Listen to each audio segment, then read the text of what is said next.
జగన్మోహన్ రెడ్డి పాలన పేదలకు స్వర్ణయుగం లాంటిది. దాదాపు ఆయన 2.75 లక్షల కోట్ల రూపాయల నగదు నేరుగా పేదలకు ఇచ్చాడు. లక్షలాది ఇళ్ల స్థలాలు ఇచ్చాడు. లక్షలాది ఇళ్ళు కట్టించి ఇచ్చాడు. ఇవన్నీ కూడా పేదలు పెద్ద సంఖ్యలో పేదరికపు స్థాయిలో ఉన్న పేదలు దిగువ మధ్య తరగతిలోకి జగన్మోహన్ రెడ్డి గారి హయాంలో వెళ్ళగలిగారు. ఇది గొప్ప అచీవ్మెంట్ అది. కానీ పత్రికలు మాత్రం, అంటే తెలుగుదేశం పార్టీకి అనుకూలంగా పత్రికలు మాత్రం ప్రతిదీ కూడా అబద్ధాలు చెబుతూ వాస్తవాలను పూర్తిగా మరుగున పడుస్తూ వక్రీకరిస్తూ ప్రజలను పెడత్రోవ పట్టించాయి. ఇది ఒక సంక్షేమ రంగమే కాదు, ఈవెన్ పరిపాలన సంస్కరణలతో పాటు ఆర్థిక రంగంలో కూడా జగన్మోహన్ రెడ్డి గారి హయాంలో ఆంధ్రప్రదేశ్ నిజంగా చెప్పంటే అద్భుతమైన గ్రోత్ సాధించింది. 2021 సంవత్సరంలో లేకపోతే 21-22 సంవత్సరంలో రాష్ట్ర స్థూల జాతీయ ఉత్పత్తి రేటు 16.25గా నమోదైంది. ఇది దేశంలోనే అప్పట్లో అత్యధికమైన గ్రోత్ రేట్. అంతేకాకుండా మీకు చంద్రబాబు నాయుడు గారి పాలనలో అంటే 2014-19లో ఈ పారిశ్రామిక అభివృద్ధి రేటు 11.9% ఉంటే జగన్మోహన్ రెడ్డి హయాంలో అంటే 2019-24లో అది 12.29%గా నమోదైంది. అంటే చంద్రబాబు నాయుడు విజనరీ. ఆయన అనేక మంది పారిశ్రామికవేత్తలకు తోడ్పాటు అందించారు. అనేక మంది వచ్చేసారు, ఆంధ్రప్రదేశ్ పెట్టుబడులు పెట్టేశారు అనుకుంటాం మనం.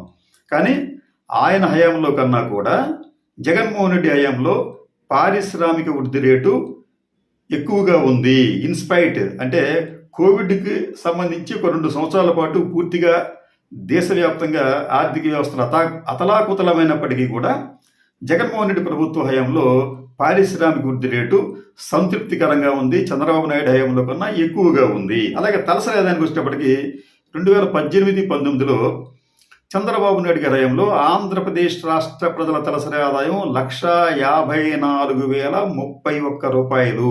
1,54,031 రూపాయల 31 రూపాయలు. కానీ జగన్మోహన్ రెడ్డి హయాంకి వచ్చేటప్పటికి అంటే 2023-24 వచ్చేటప్పటికి అది 2,42,479 రూపాయలకు పెరిగింది. అంటే 1,50,000 నుంచి 2,42,000 రూపాయలకు పెరిగిందంటే దాదాపు 80,000 90,000 దాకా ఆదాయం పెరిగింది ఆంధ్రప్రదేశ్ ప్రజలది. అలాగే జిఎస్డిపి వాటా, ఇది అంటే దేశంలో ఉన్న మొత్తం జిఎస్డిపిలో ఆంధ్రప్రదేశ్ వాటా ఎంత అనేది ఒకసారి చూస్తే మనం 2014-19 మధ్యన అంటే చంద్రబాబు నాయుడు గారి హయాంలో ఈ జిఎస్డిపి వాటా అంటే స్థూల జాతీయ ఉత్పత్తి వాటా 4.47%. కానీ జగన్మోహన్ రెడ్డి గారి హయాంకి వచ్చినప్పటికీ ఈ వాటా అనేది 4.83%కి పెరిగింది. అలాగే ఈ 5 ఏళ్ల పాలన అంటే చంద్రబాబు నాయుడు గారి 5 ఏళ్ల పాలనలో పెరిగిన రాష్ట్ర ఆదాయం 60,128 కోట్లయితే జగన్మోహన్ రెడ్డి గారి హయాంలో 88,848 కోట్ల రూపాయలు రాష్ట్ర ఆదాయం పెరిగింది. ఇలాగ అన్ని రంగాల్లో కూడా వృద్ధి కనిపించింది జగన్మోహన్ రెడ్డి గారి హయాంలో. అంటే ఒకవైపు పరిపాలన పరంగా అనేక సంస్కరణలు తీసుకొచ్చారు. ముఖ్యంగా పౌర సేవలు ప్రజల గుమ్మాల్లోకి తీసుకొచ్చారు. ఆరోగ్య పరిస్థితి మెరుగుపరిచారు, విద్యా పరిస్థితి మెరుగుపరిచారు, ఆర్థిక పరిస్థితి మెరుగుపడింది.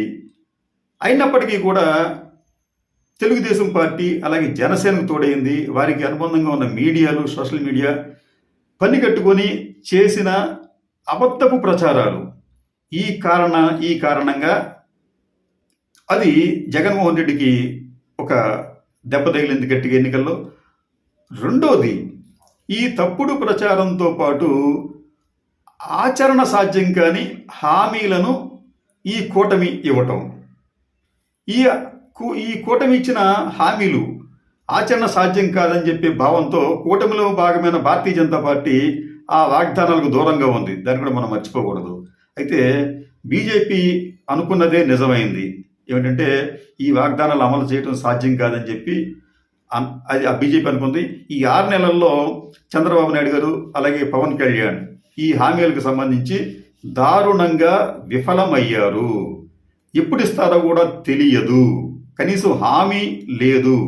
కానీ చంద్రబాబు నాయుడు గారు ఏమంటారంటే రాష్ట్రంలో పరిస్థితి చాలా అధ్వానంగా తయారైంది, జగన్మోహన్ రెడ్డి అనుసరించిన విధానాలే దీనికి కారణం, ఈ హామీలను చూస్తూ ఉంటే భయంగా ఉంది అనే మాటలు వాడి ప్రజలను వంచే ప్రయత్నం చేస్తున్నారు.